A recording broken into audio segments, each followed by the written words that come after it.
Ассаламу алейкум, далдия, беректе йолвайын.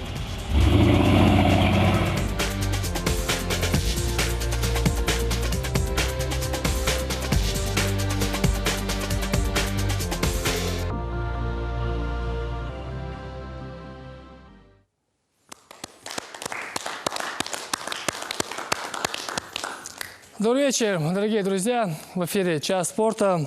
Как вы сами заметили, это аплодисменты для наших сегодняшних дорогих гостей. Я думаю, это вполне заслуженно. Наши ребята вольного и греко-римского стиля стали героями. Героями турниров, которые проходили и в Тюмени, и в Красноярске. Они буквально поразили всю борцовскую общественность. Это январский прорыв с многообещающим продолжением.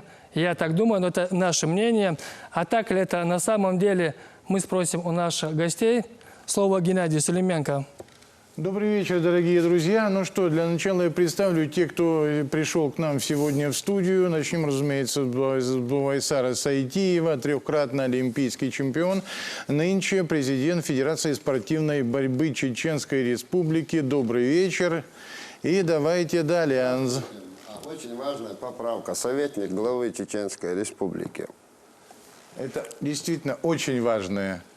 Далее. Анзор Балтукаев, заслуженный мастер спорта России, победитель вот этого самого турнира, о котором мы сегодня будем рассказывать. Золото, причем в полуфинале победил действующего чемпиона мира, в финале действующего олимпийского чемпиона. Далее. Серебряный призер. Серебряный призер. Гран-при Иван Ярыгин, Муслим Дадаев. И еще один наш гость, это Адлан Ибрагимов, он бронзовый призер вот этого турнира Гран-при Иван Ярыгин. То есть, в общем, все основные гости сегодня собрались у нас в студии. Распределились правильно, да? Золото, серебро, бронза. Слушай, точно, это просто пьедестал почета. Бувайсар, вот такой вопрос. Вот действительно, вот Бекхан сказал, может быть, мы что преувеличили. Все говорят, что журналисты иногда преувеличивают. Мы сказали, что это январский прорыв, что действительно, ну, не то, что не ожидали вот такого количества наград, тем более плюс там столько золота. Это вот действительно, на этот раз журналисты ничего не преувеличивали? Журналисты могут преувеличивать, могут не преувеличивать, но наши результаты не придумаешь. Тем более результаты такого уровня, которые показали сегодня борцы греко-римского, правильно вы вспомнили наших борцов греко-римского стиля, вольного стиля. Это одни из самых известных турниров в мире борьбы. Если не говорить об Олимпийских играх, чемпионате мира и Европы, то следующими важными соревнованиями и сильными соревнованиями считаются у греко-римского стиля турнир Гран-при Иван Поддубный и у вольников Гран-при Иван Ярыгин. На самом деле результат, я думаю, что и в той борьбе, наверное, впервые борцы чеченской национальности, представляющие нашу республику, впервые показали такой серьезный результат. Вот, мы еще поговорим об этом, конечно. Сейчас бы хотелось, чтобы нам режиссер показал на нашем мониторе наших претендентов. Собственно, для чего мы сегодня собрались. Мы выбираем лучшего спортсмена по итогам нашего телезрительского голосования под названием «Лучший из лучших». Вот они, наши номинанты. Я их представляю. Первый номер Адам Малигов у нас. Золотая медаль на 5-м международном турнире по тяжелой атлетике в Грозном. Абдурахман Дудаев. Грозная битва 13 в Грозном. Также Абубакар Вагаев, который участвовал на этом же турнире. Шамиль Хатаев выдавал золотую медаль на всероссийском турнире по боксу класса А. Асхаб Балтукаев, родной брат нашего сегодняшнего гостя. Анзор Балтукаев одержал победу на турнире памяти Асламбека Бисултанова. Это было в Грозном. И Абдулазиз Аблувахабов одержал победу в рейтинговом поединке в рамках ICB-27 в Душанбе. И мы видим, как у нас проходит голосование. У нас пока лидер Абдурахман Дудаев, набравший 27%. Немного отстает его одноклубник Абубакар Вагаев. Ну и далее вы видите. И по истечении нашей программы мы выберем из них лучшего. По итогам зрительского голосования, хочу сказать, Бувайсар. И у меня такой вопрос. Бувайсар, скажите, вот, насколько неожиданным стало вот такое успешное выступление наших спортсменов, для, скажем так, любителей борьбы в кавычках, я бы сказал. И насколько вы сами верили в победу своей команды? Возвращаясь к голосованию, надеюсь, что наш приход сюда незамеченным не останется зрителями, и в пользу нашего борца будут сегодня более активно голосовать, особенно пока мы здесь присутствуем. Можете призывать Да, болельщиков? призываю вас при всем уважении ко всем остальным. Вот. Насколько был неожиданным результат? Неожиданным, самое главное, что он не был неожиданным для тех, кто его показал. Зрители, люди, которые работают в этой области, могут иметь свои какие-то прогнозы делать, да, то есть какие-то предпочтения иметь. Самое главное, чтобы вот эти ребята, которые сегодня показывают этот результат, чтобы они сами не удивлялись, а они не удивляются ему, соответственно, получается, что результат ожидаемый. Самое главное, чтобы мы понимали, о чем мы говорим. Сейчас идет Олимпийский год, самое начало года. По итогам этих двух турниров тренерские составы сборных команд России будут формировать кандидатов в сборную олимпийскую команду страны. Это, как говорится, венец всей нашей деятельности, это самая высокая вершина, это о чем мечтает каждый ребенок, который приходит в борьбу или в другой вид спорта. Были ли предпосылки, да, то есть об этом долго говорить, если формат передачи позволяет, мы потихонечку, наверное, раскроем, вот, скажем, причину столь крупного, столь такого выступления, да, удачного. Поэтому думаю, что для нас, вот, допустим, для меня, вот сейчас, допустим, пройтись вот по тем ребятам, которые здесь сидят. Немножко неожиданным было, наверное, вот такое превосходство функциональное Анзора. Я думал, что где-то после такого перерыва с 2014 года, последний чемпионат России в 2014 году выступал на чемпионате России Анзор. Больше у него не было стартов по причине того, что его преследовали травмы. Он перенес операцию, восстановился. Мы видели, как он, насколько нацелен он, да, то есть насколько жаждет результата, готовился, тренировался, пахал больше всех. Но тем не менее, вот этот большой перерыв, я думал, что где-то ему придется отсутствие вот функционалки, да, то есть компенсировать опытом своим, да, там, своим характером, мужеством. Это что ему не занимать. Но когда в финальной схватке американец, который проигрывал, хотел отыграться и раньше него выдохся, я понял, что у него очень большой запас и функциональный в том числе. Ну, опять же, Анзор опытный борец, уже возраст такой, когда уже борец, да, и любой человек уже понимает, что ему от жизни надо, умеет терпеть, где нужно, умеет, где нужно собраться. У него большой опыт, который он может проанализировать. Может быть, какие-то неожиданности для нас были, но то... Я перебил, именно учитывая вот эту травму, да, Анзора Балтукаева, грубо говоря, никто не знал, что он так может выстрелить, правильно? Все прогнозировали, были разные прогнозы, я имею в виду прогнозы скептиков разных, да, вот. Я поэтому сказал в моем вопросе изначально, что любители борьбы в кавычках, которые не ждали от Анзора вот такого результата. Ну, не ждать результата от него не было такого, чтобы люди... Я не думаю, что удивились результату Анзора. Анзора, скажем, отсутствие его на первых ролях, это последние 2-3 года, было связано с травмами, мы это знаем. И специалисты борьбы, которые, скажем, люди из других регионов, но интересуются борьбой, тренеры, спортсмены, члены сборной команды, знают о его сильной стороне. Чтобы закончить, я про Муслима скажу. Я Муслим сам тоже приступил к соревнованиям тем летом, по-моему, после большого перерыва на турнире на призы Ахмад Хаджи Кадырова он выступал. И до этого очень хороший старт сделал, сам изъявил желание поехать на несколько сборов, отдельно пару сборов поехал, присоединился к другим коллективам. Поехал сам в Сибирь, в Кемерово, да, попросился, говорит, можно я поеду в Кемерово, отборюсь на турнире «Шахтерская слава». Поехал туда, там отборолся несколько схваток, по-моему, 5 схваток отборолся, стал чемпионом. То есть имел большое желание, да, то есть и оно оправдало. Адлан Ибрагимов у нас появился в сборной команде по итогам результата прошлого чемпионата России, который проходил в Махачкале. Да, это было открытие этого турнира. Даже мы мало его знали, скажем, да. То есть, но уже сегодня он рассматривается в 97 килограммов, на него очень серьезно настраиваются соперники, он рассматривается как один из ведущих борцов в этой весовой категории. А вот у меня такой вопрос. Ну, в общем-то, в категории до 74, да, там, в общем-то, достаточно... Вообще был неожиданный финал, да, при живом, что называется, Денисе Саргуше, которого как раз и победил Муслим Дадаев. Вот там Макеев и Дадаев. Это вообще, ну, достаточно был такой нерядовой финал. То есть, наверное, других людей там ждали в финале. Ну, это Муслим лучше скажет. Пускай ребята скажут, как, да, то есть из их уст это слышать будет гораздо приятнее. А я просто, чтобы пока Муслим настраивается, я просто скажу, кого он победил по ходу. Магомед Хизриев, Денис Саргуш, это имя, достаточно громкое. Дальше Ахмед Гаджи Магомедов, ну и Андре Хоу, и еще один американец.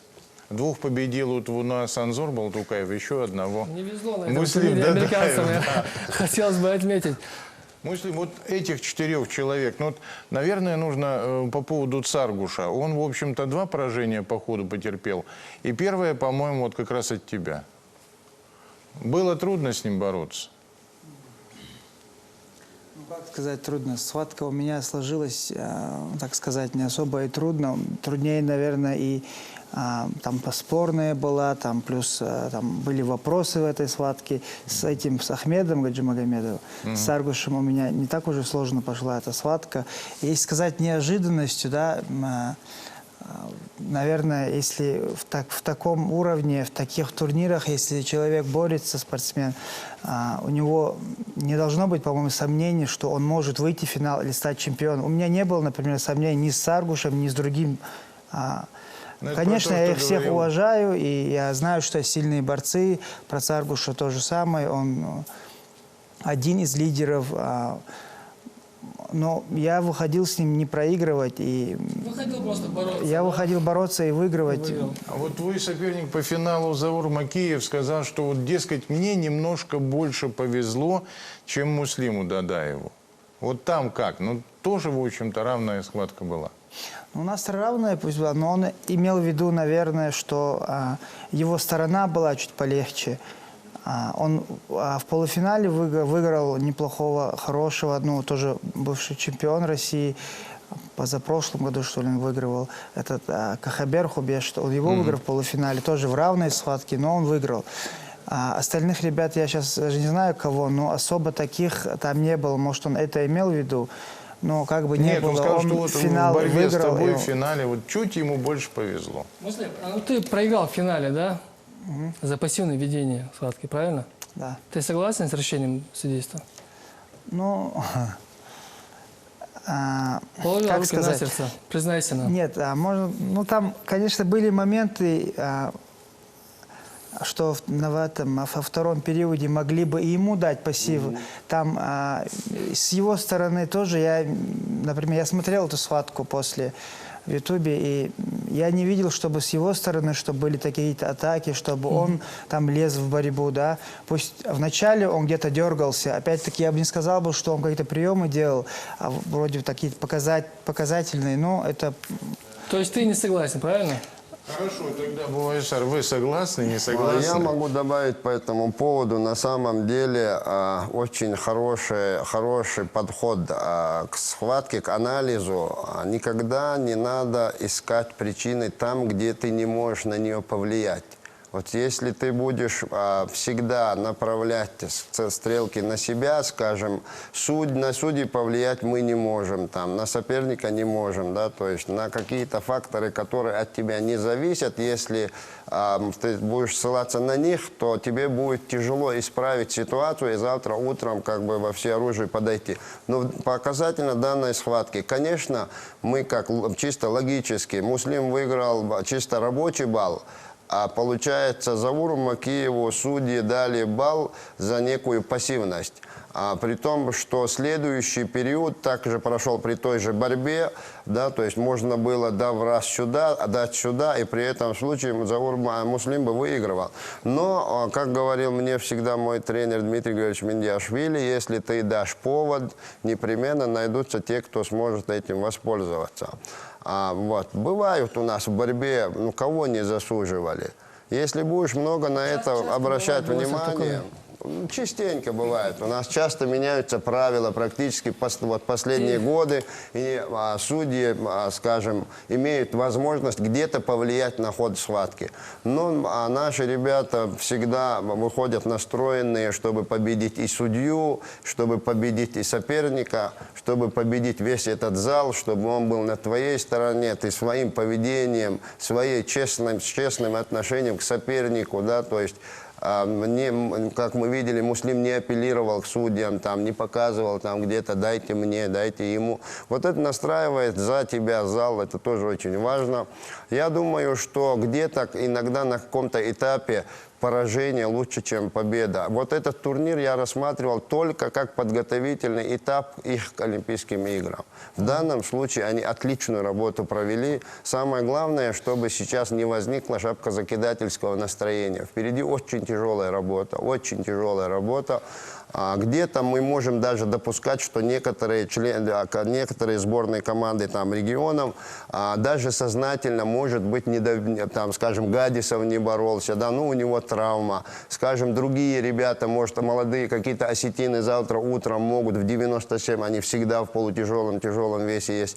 То есть сейчас самое главное, эта работа сделана, эти соревнования закончились, их надо забыть. Чем быстрее ты забудешь эту победу, тем быстрее ты соскучишься по новой победе. Это тебе будет помогать двигаться дальше. Я сейчас попрошу нашего режиссера показать фрагменты, моменты награждения наших борцов, где было в Красноярске. Это очень такие приятные моменты, да, Исраил Касумов.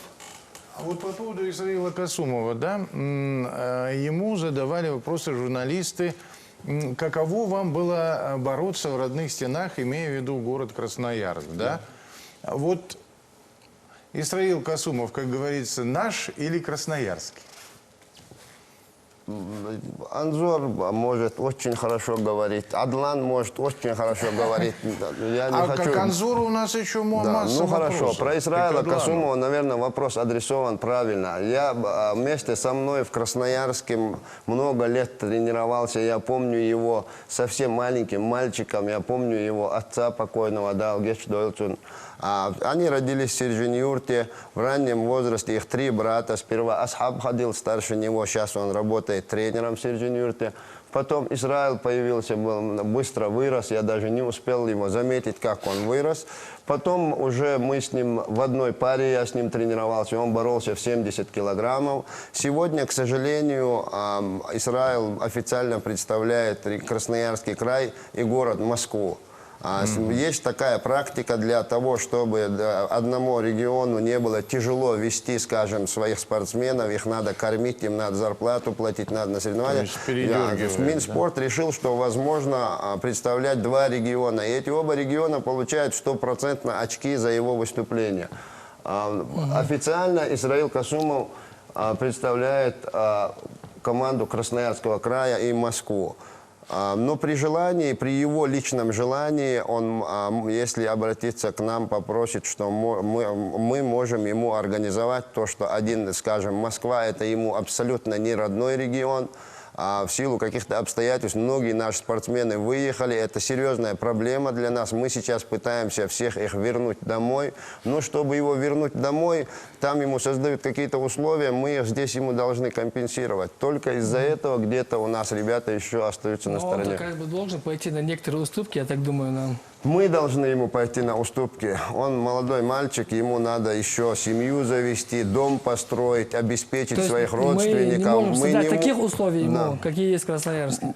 Красноярск, в принципе, не надо про Красноярск ничего говорить. Москву надо, если имеется в виду в таком случае, выбираешь более лучшие условия где, да. То есть сегодня мне еще кому-то, у которого уже все устроено, легко может, скажем, да, то есть поступить так, как, чтобы это ему завтра утром станет, скажем, плохо для него. Если где-то он свою жизнь обеспечивает, сорвать его оттуда, привести, потом же надо за ним, ответственность такая есть. Но это к Израилу непосредственно особо серьезного отношения не имеет. Если мы его попросим, он кого хочешь оставить и приедет домой, я его знаю хорошо. Ну, мне так вот, вы сказали, так сказать, все парни действительно могут отвечать. У меня вот вопрос к Адлану. Вот Адлан говорит, нет, я вот только там, на ковре. Еще как, вы только начните. А вот как так получилось? Эта сетка была так составлена, что вот два чеченца в 97 килограммов как бы не пересеклись? Нет, просто нас двоих развели. Да? все-таки, да? Развели нас. Очень хорошо. Правильно сделали, я так думаю, да? Ну и как бы последний раз выиграл, стал третьим Адлан. А до этого я был вторым номером или первым номером. Из-за этого чисто они развели нас вдвоем. И поэтому... Анзор, вот скажи, пожалуйста, с кем все-таки на этом турнире было как бы труднее бороться? С олимпийским чемпионом, которого ты победил в финале, да, или с действующим чемпионом мира? Ты, по-моему, сказал, что он в финале за тебя болел, вот Кайл Снайдер. Так говорили, они Да? точно не знаем, да, говорили так. А ты знаешь, как он тебя назвал в одном из интервью? Не. Тавгай. Но Тавгай в хоккее – это вот парень, который, значит, устраивает потасовки на льду, но, видимо... Ну, может, он решил после борьбы Анзор займется хоккеем? Нет, ты знаешь, более того, он в конце интервью сказал, говорит, я знаю, что вы там будете переводить на русский язык мое интервью, но все-таки напишите одну фразу на английском «I'll be back». То есть, в общем-то, вам, наверное, еще придется встретиться. Давайте сейчас посмотрим схватку Анзора Балтукаева. Как он боролся с олимпийским чемпионом. Ну, смотрите, Джейкоб Уорнер, да, к этому моменту мы вот начинаем эту схватку при счете 2-0 в пользу Уорнера. Что там вот поначалу не получилось, Анзор? Думаю, что то, что я отдал в первом периоде 2 балла, это было в моем пользе, думаю. Но якобы я его хотел чуть загнать. Если я выиграл бы 2 балла, он хотел бы меня загнать и забрать 2 балла. А первый я отдал 2 балла, потом... Роль догоняющего, да? роль догоняющего. Так Получилась такая гонка за лидером, он да, в с твоей втором стороны? периоде уставший выглядел. И я на руках работал, и так получилось. Вот мы Жа Умаров видим, как и Ахмед Чакаев очень переживает на тот момент. Ну вот уже 4 просто балла он с Анзор уже первого получил, периода да, постоянно уже упирался, 4-2. И все, упирался. Так особо не хотел ничего делать. Анзор, ты успокоился, когда уже заработал 4 балла? Да нет. Расслабился? Да как могу я расслабиться, если еще есть время? Как раз самый важный момент вот сейчас. Наоборот, надо нападать до конца, довести.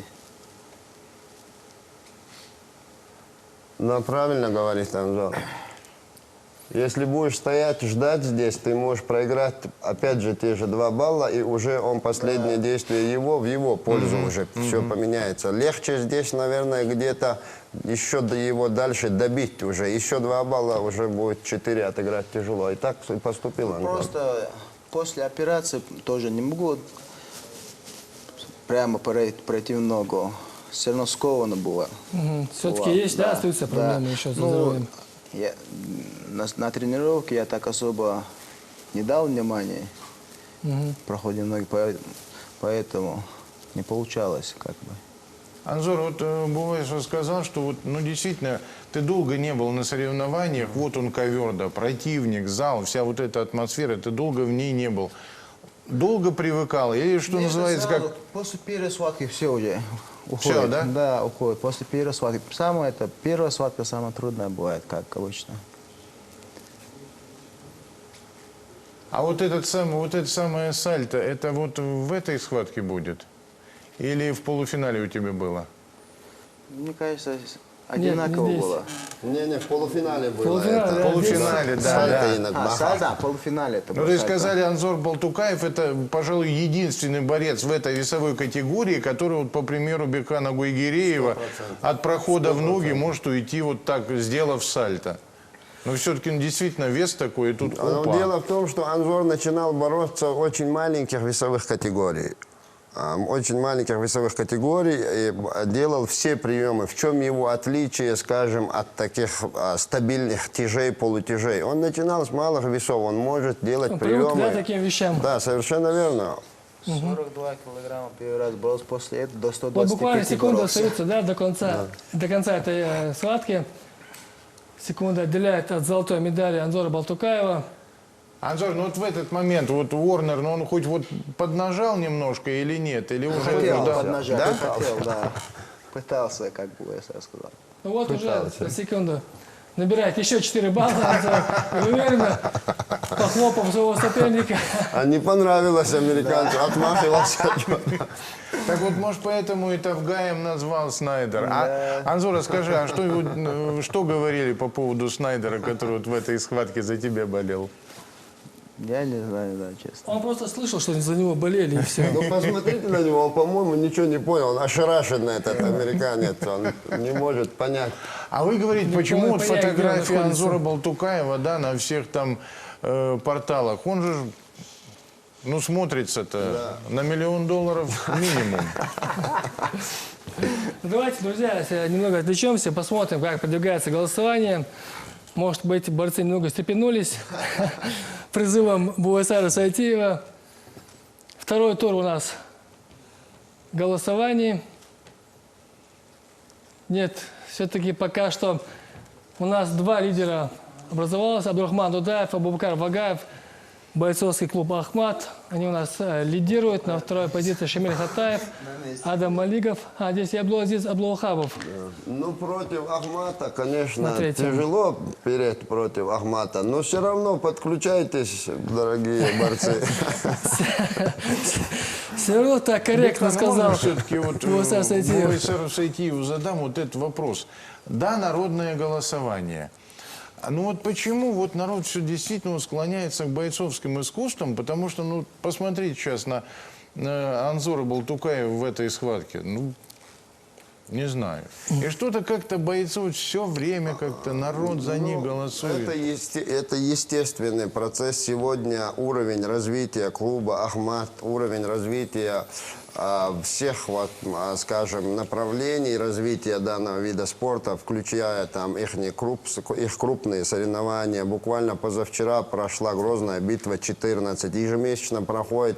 Это одно из самых громких спортивных событий не только у нас в республике, да и вообще в стране. Оно транслируется в прямом эфире на центральных спортивных каналах. Маленькие наши дети с удовольствием, да и не только маленькие дети, смотрят по телевизору, эти имена на слуху. Самая главная их сильная сторона – это та поддержка, которую они имеют в лице главы Чеченской Республики Рамзана Ахмадовича Кадырова. На самом деле это нам плюс большой. Мы вместе с этим Ахматом развиваемся, и мы, остальные виды спорта. Скажем, не может отдельно развиваться какой-то вид спорта, рядом с ним развиваются остальные виды спорта. Поэтому, наверное, может быть, было правильно наш разговор начать с этого, да, то есть для нас очень важна, особенно для олимпийских видов спорта, в этот олимпийский год очень важна поддержка нашего главы. И мы на нее надеемся, мы на нее рассчитываем. И тот результат, который сегодня показали наши вольники, и результат, который чуть ранее показали наши борцы греко-римского стиля, давайте как раз заодно я и думаю, посмотрим, это да? нам дает возможность надеяться на его поддержку и, соответственно, надеяться на поддержку всех соответствующих структур, которые с нами работают. Это Министерство спорта в первую очередь в том числе. И надеяться на поддержку наших горожан, потому что нашего главу наш народ любит. И то, что любит наш глава, наш народ тоже любит. Босса, вы много разъезжаете, бываете во многих регионах нашей страны. Вот если такая поддержка со стороны руководства, скажем так, вы были, видели сами непосредственно такая любовь к спорту? Я ни в одном регионе страны не знаю ни одного губернатора, ни одного руководителя, ни одного главу субъекта, который бы на 5% той имел спортивной энергии, был бы хотя бы на 5% настолько спортсменом, как наш глава. Мы все видим ежедневные его тренировки. Сегодня действующий спортсмен трудом с ним может быть на равных, сможет оттренироваться. Это касается борьбы, бокса, всяких ударных разных видов бега, этих, скажем, работы со снарядами, с железом. У нас очень спортивный глава. На тренировку футбольного Мы тирика. уже привыкли к этому. Если посмотреть вот за короткий отрезок, сколько проводится у нас крупнейших международных соревнований, если посмотреть, да, вот вчера Марадона приезжал, мы его уже забыли. Сегодня Вердум, да, скажем, один из сегодня ведущих спортсменов мировых UFC, чемпион UFC, сегодня выступает за Ахмад. Одни из лучших спортсменов, бойцов К1, в том числе, да, Бадр Хари, Забит Самедов, там другие ребята подписывают контракты с клубом Ахмад. Сегодня, на самом деле, та поддержка и тот толчок, который дал развитию спорта в нашей республике Рамзан Ахмадович, еще долго будет давать свои плоды. Потому что сегодня вот на практике нету практически ни одной семьи, в которой дети не занимаются спортом. Вот сейчас взять вот тех, кто здесь находится, у каждого кто-то на борьбу ходит, кто-то на бокс ходит, кто-то на дзюдо. Конечно, лучше ходите на борьбу. В итоге сказал Босса, Красивая концовка просто. Вот. Бекан, ну, мы же все-таки упомянули, да, о том, что ранее счет вот этим золотым медалям борцовским все-таки открыли вот борцы греко-римского стиля. Тем более, Булайсар, вы же сказали, что вот, по-моему, ни разу на этом гран-при Ивана Поддубного чеченцы ни разу до этого турнира не завоевывали 3 золота. Бекхан, до конца не сказал я не успел сказать о той поддержке, которую оказываете нам вы. Вот сегодня время такое информационное, да, если не будут, какой бы ты подвиг ни совершил, если его правильно не тиражировать, этот подвиг останется неоцененным, да. Руководителю нашего телеканала Адлану Бачаеву огромное спасибо хочу сказать. Он сам меня находит, лучше меня знает, где наши спортсмены выступили, какие результаты показали, да. Это его отношение человеческое. И большую работу делаете вы, журналисты, и вам тоже за это большое спасибо. Если говорить о выступлении греко-римской борьбы, борцов греко-римского стиля, да, никогда не было 3 чемпиона разом на турнире Иван Поддубный. Тем более в Олимпийский год. Тем более вот в таких тяжелых весовых категориях, которые победил Исламбек Альбиев, наш олимпийский чемпион. Чингиз Лабазанов победил, вы знаете, лучшего спортсмена России, признанного Министерством спорта. Фрагменты Чингиза Лабазанова. Да, Романа Власова выиграл. Ну, естественно, не умаляя победы Ибрагима Лабазанова.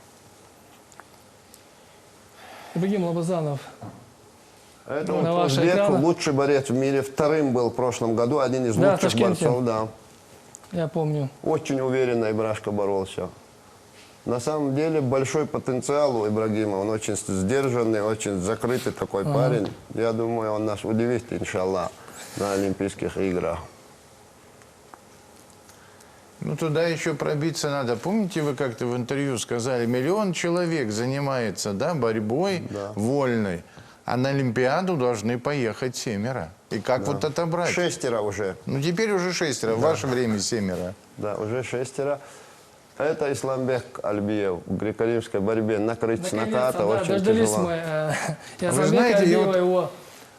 с Исламбеком встретился, он мне как начал рассказывать про свои травмы, где он за последнее время что рвал, ломал и так далее. Я за голову схватился. Нормально бы человек, я не знаю, в магазин бы с такими травмами редко ходил, а человек вышел, победил. Ну, Муслим, по-моему, Дадаев лучше делает, чем греко-римцы. Греко-римская борьба, чем этот накат. Это основной их прием. Муслим Все-таки лучше пользуется делает. БСР возможностью, сегодняшним эфиром.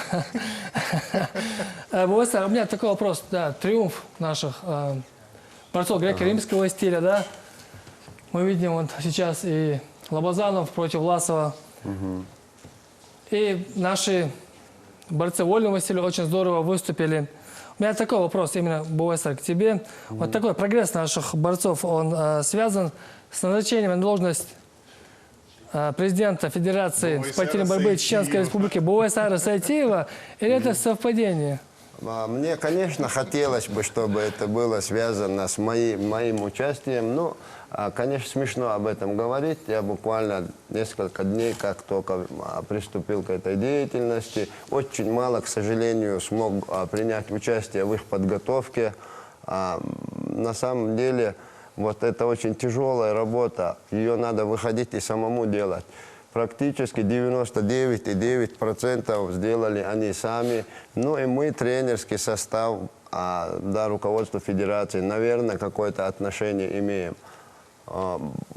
Этот Чингиз Лобазанов выигрывает у Романа Власова. Это на всю жизнь останется, и через 100 лет люди будут вспоминать это на самом деле. Олимпийский чемпион Роман Власов и чемпион мира Чингиз Лобазанов. Мы вспомним схватку Ильяса Магомадова против Романа Власова.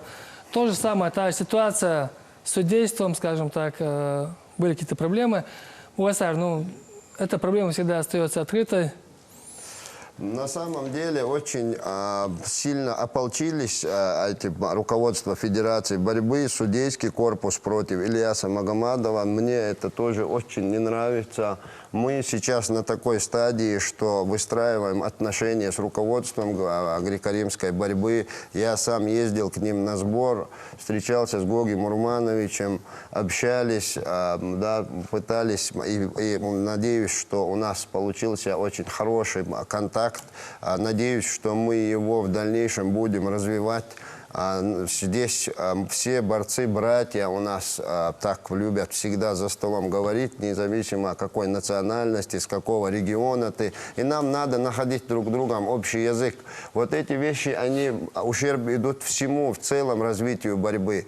Да, то есть говорить, если про схватку Ильяса Магомадова, чем некрасиво, это отпугивает людей от нашего вида спорта. Нам надо очень внимательно над этим работать, и Федерация борьбы этим занимается. Ну, конечно, бывают какие-то промахи у судей. Все судьи живые люди, они иногда ошибаются. Надеюсь, что целенаправленно они это не делают. Вот на нашем чемпионате России по греко-римской борьбе, да, мы покажем всем судьям и всем болельщикам, как надо честно судить, как надо у себя, когда проводишь соревнования, достойно относиться к приезжим борцам, как То есть надо. дома стены нам помогать не будут, да? Валла, Билай стены, будут, может но быть, все это будут, будет а очень судьи красиво, и все, мы никого ущемлять тоже не будем, да, Алмулам. У меня такой вопрос. Расул Жукаев у нас был на одной из программ. Он сказал, что у борцов вольного стиля есть братство ушей. У меня такой вопрос.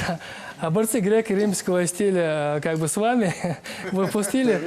Это сообщество не входит или недавно нет? сидели в большой компании, я так раз случайно обратил внимание, вот так на всех уши посмотрел и понял, что по ушам, вот потому как у человека сломано ухо, можно определить его характер. Валлахи, можно. У кого-то аккуратненько оно сломано, видно, что он за ним ухаживал, что он в детстве хотел на красивой девушке жениться, сам тоже любил, чтобы его обращали на него внимание. У некоторых, как у меня, безобразным образом сломано, видимо, хотел быстро там результат Ты получить. реабилитировался, стал трехкратным олимпийским чемпионом. Но все-таки... С нами, греко-римская, С вами, с да? нами, мы одно целое. и вольники, и греко-римские, борцы греко-римского стиля, все вместе, одним словом. Так что братство ушей, я думаю, с ними спорить, я думаю, никто не решится. Насол тогда, что ли? Не, ну тут уж кому куда попадет. У нас, Босар, вот мы вернемся к этой теме, то, что у нас пройдет именно чемпионат России по греко-римской борьбе. Этот чемпионат, он станет как бы уже последней инстанцией, да, перед Олимпиадой. Уже будет там уже выбираться, кто попадет в олимпийский состав. Или мы решим до этого, мы знаем, что наши борцы едут на чемпионат Европы. Кстати, а вот кто едет на чемпионат Европы? Вот сейчас Анзор может сказать, какая установка была. Обычно после Ирыгинского проводится собрание. Первые номера Поделись, куда, вторые. Как обычно, на Европу говорили. По итогам чемпионата, вот этих турниров подобного Ирыгина, первые номера едут на чемпионат Европы, вторые номера едут на Кубок мира, третьи номера едут на международные турниры, чтобы там доказывать свою состоятельность. Если проиграют на этих турнирах, потом, даже если он победит на чемпионате России, уже руководство федерации может манипулировать немножко. Да? То есть, я считаю, что все это допустимо в единичных случаях, когда именно индивидуальный подход, травма, там, 3-10. Но для общей массы должны быть четкие критерии отбора. Вот я уверен в этом, что должны быть четкие критерии отбора. Выиграл чемпионат, скажем, выиграл турнир Ирыгина, едешь на Европу. Независимо, как ты там отборолся, в июне есть чемпионат России. Это последнее, то есть ближайшие к старту соревнования. Вот на этом ближайшем к старту соревнования показываешь свою состоятельность и уже попадаешь в команду. Тогда бы не было этих разговоров, не было бы этих там, всяких там спекуляций, недопонимания, недомолвок. Но, к сожалению, есть так, как есть. Бойсар, но все-таки вот вы же предполагаете, что ближе к Олимпиаде, да, а кого-то из чеченских борцов, ну, не хочу сказать, там нужно проталкивать, да, они сами борются, но как бы помогать пробиться в команду. Обязательно на данном этапе нашим ребятам нужна большей частью и внимание в плане обеспечения их подготовки, там каких-то решения бытовых их проблем, тех ребят, которые сегодня у нас и по греко-римской, и по вольной борьбе. Думаю, что за ковром во время соревнований сильно в поддержке они не нуждаются, но если будет надобность отстоять где-то справедливость по отношению к нашим спортсменам, я надеюсь, что с помощью, в первую очередь, Аллаха, вторую очередь, с помощью нашего главы Рамзана Ахмадовича, мы, я думаю, любую ситуацию приведем к справедливому отношению в отношении наших спортсменов. Так, давайте сейчас посмотрим голосование. У нас третий завершающий этап. Кто же у нас стал победителем нашего телепроекта за декабрь месяц? Ну что ж, дорогие друзья, набравший 30%, Абдурахман Дудаев становится победителем нашего проекта за декабрь месяц. Поздравляем Абдурахмана Дудаева. Мы знаем, что он выступает по смешанным единоборствам. Есть слова в адрес победителя? Роман, молодец. Тоже наш борец. Бывший борец, да? Борцы бывшими не Вот бывают. Не бывает борцами бывшими. Ну что ж, все понятно тогда, если не бывает бывшими. Это у нас был последний номинант этого года. Абдурахман Дудаев у нас завершает проект «Лучшие из лучших». Сейчас у нас 8 числа этого месяца мы выберем из 12, будет выбираться трое наших номинантов. И 8 февраля мы узнаем имя победителя нашего номинанта за 2015 год. Итак, я представляю наших спортсменов. В январе победил Алу Бачкаев, далее Хусейн Кушагов, Якуб Берсунукаев, Хамзат Ахмаров, Ислам Абумуслимов, Салам Абдурахманов, Маула Бисултанов, Мехди Яхьяев, Умар Хажа Сулейманов, Беслан Ушуков, Магомед Гелагаев и у нас Абдурахман Дудаев. Вот наши спортсмены, они номинированы у нас по итогам года. Дорогие телезрители, голосуйте. У вас есть целая неделя. Выбирайте лучшего из лучших. Ну и потом, это самое, 8 числа, до 8 продлится голосование, потом определится тройка лучших, и вот из этой тройки мы уже, в общем-то, будем выбирать лучшего спортсмена Чеченской Республики 2015 года по версии телеканала «Грозный». Да. По итогам.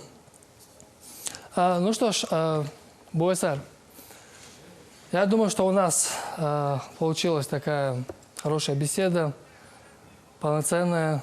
Наши спортсмены, хотя, конечно, хотелось бы услышать у них побольше было, но тем не менее, мы их поздравляем с этой победой, поздравляем и греко-римских наших борцов.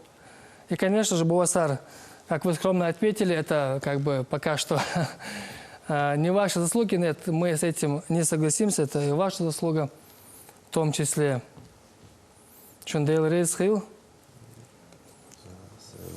Ну что ж, дорогие друзья, я думаю, мы завершим наш сегодняшний прямой эфир. Оставайтесь на телеканале «Грозный». Адекелшу Маршал.